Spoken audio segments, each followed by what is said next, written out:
Khairatabad science college.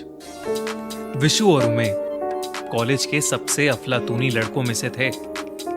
जो ना बोला जाए वो सबसे पहले करने पहुंच जाते थे।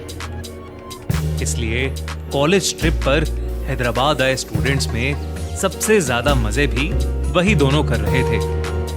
उन्हें कई बार उनके सीनियर्स ने भी डांटा था कि कहीं ये बदमाशी उन्हें भारी ना पड़ जाए। भले ही अभी ये उनके कॉलेज का पहला साल ही था, मगर वो दोनों ही हर चीज एक्सपीरियंस करना चाहते थे।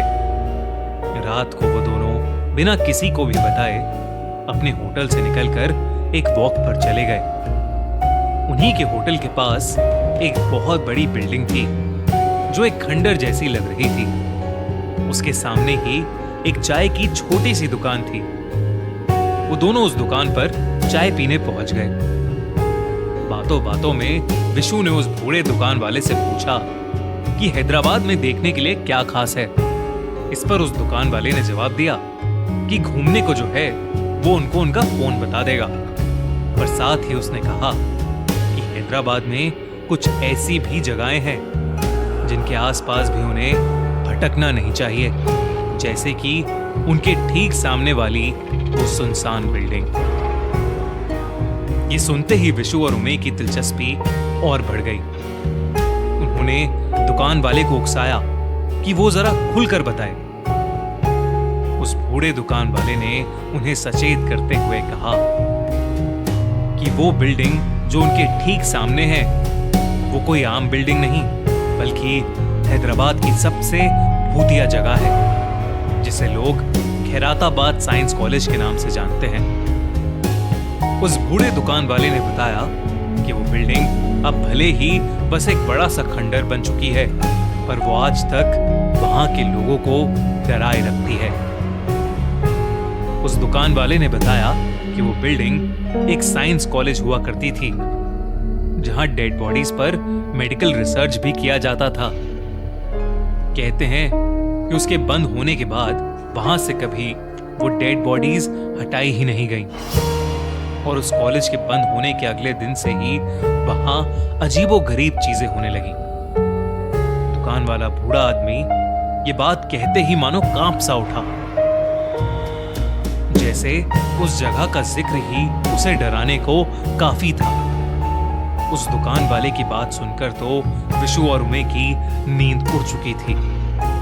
अब उस बिल्डिंग में जाए बिना उन्हें नींद नहीं आने वाली थी।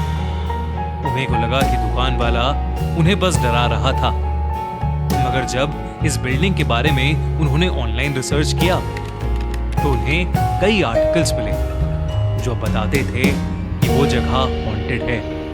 और कई आर्टिकल्स में तो वहां ना जाने की बहुत सारी वार्निंग्स भी थीं। पर उमे और विशु ने वहां जाने की ठान ली थी। आधी रात के बीच विशु और उमे अकेले ही खैराताबाद साइंस कॉलेज की तरफ चल पड़े। उस पुरानी सी बिल्डिंग को चारों ओर से पेड़ों ने जकड़ रखा था। वहां बिल्कुल अंधेरा था और बस उन्हें चांद की रोशनी से ही आगे बढ़ने का रास्ता दिख रहा था। मैंने विशु से उसके फोन का कैमरा ऑन रखने को कहा ताकि वो अगले दिन सुबह सबको दिखा सके कि वहां कुछ भी नहीं है। लेकिन जैसे ही वो उस बिल्डिंग की तरफ आगे बढ़े, अचानक एक चमगादड़ों का झुंड उनकी आंखों के सामने से गुजरा।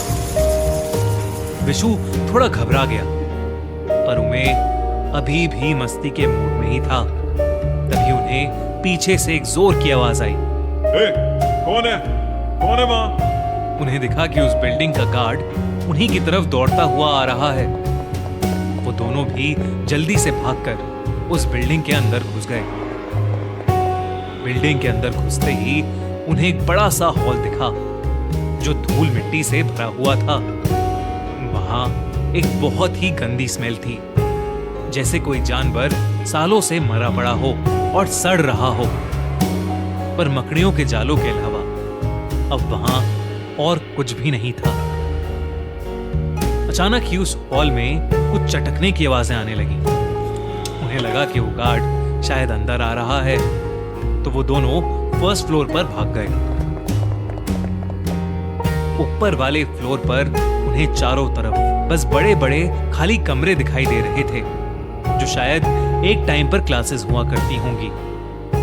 वो आगे बढ़े जा रहे थे कि तभी उन्हें एक रूम से बहुत तेज बदबू आई। उस रूम के अंदर घुसे तो उन्हें लगा कि शायद वो रूम कभी बायो लैब रही होगी, पर अब वो खंडर से ज्यादा और कुछ भी नहीं था।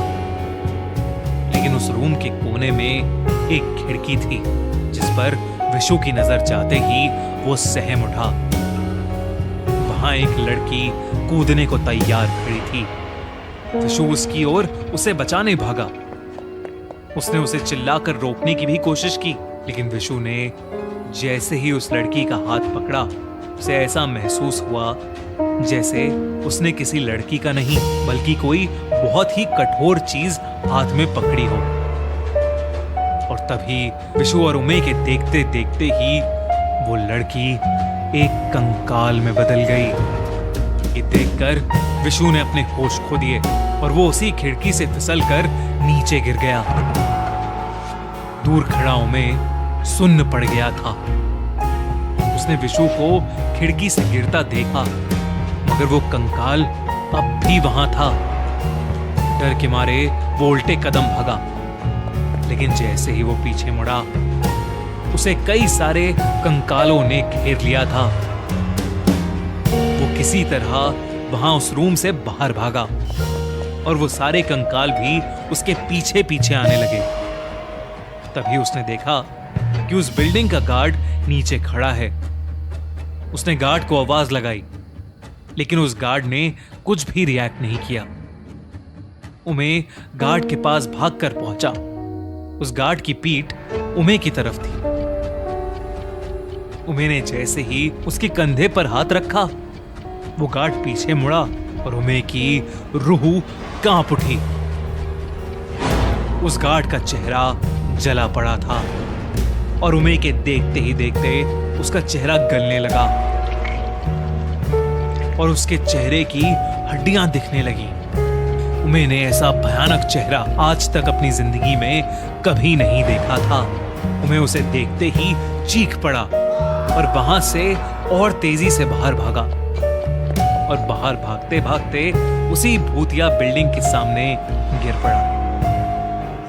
सुबह जब उमे और विशु के कॉलेज वाले उन्हें ढूंढने निकले तो उन्होंने उमे और विशु को कई सारी चोटों के साथ उस बिल्डिंग के पास ही बेहोश पाया। वो दोनों 3 दिनों तक हॉस्पिटल में रहे। जब उन्होंने सबको अपने साथ हुआ पूरा किस्सा बताया तो उन्हें और भी कुछ चौंका देने वाली बातें पता लगी। पहले तो उस बिल्डिंग के सामने कोई चाय वाला कभी था ही नहीं। वो उस रात जिससे भी मिले वो शायद कभी एग्जिस्ट ही नहीं करता था। दूसरा ये कि खैराताबाद साइंस कॉलेज बंद होते ही जिस सिक्योरिटी गार्ड को वहां की देखभाल के लिए अपॉइंट किया गया था, उसकी लाश जली हुई हालत में कॉलेज के अंदर ही मिली थी। जरूर ही उमे ने उसी गार्ड की आत्मा को वहां देखा था और वो दोनों अकेले नहीं थे जिन्होंने उन कंकालों को देखा था। ऐसे कई और भी लोग हैं जिन्होंने वहां से गुजरते हुए कंकालों को चलते हुए देखा है। विशु और उमे को इस बात पर अब कोई शक नहीं था कि खैराताबाद साइंस कॉलेज हॉन्टेड है और वो शायद अपने साथ हुए इस भयानक एक्सपीरियंस को कभी नहीं भूल पाएंगे।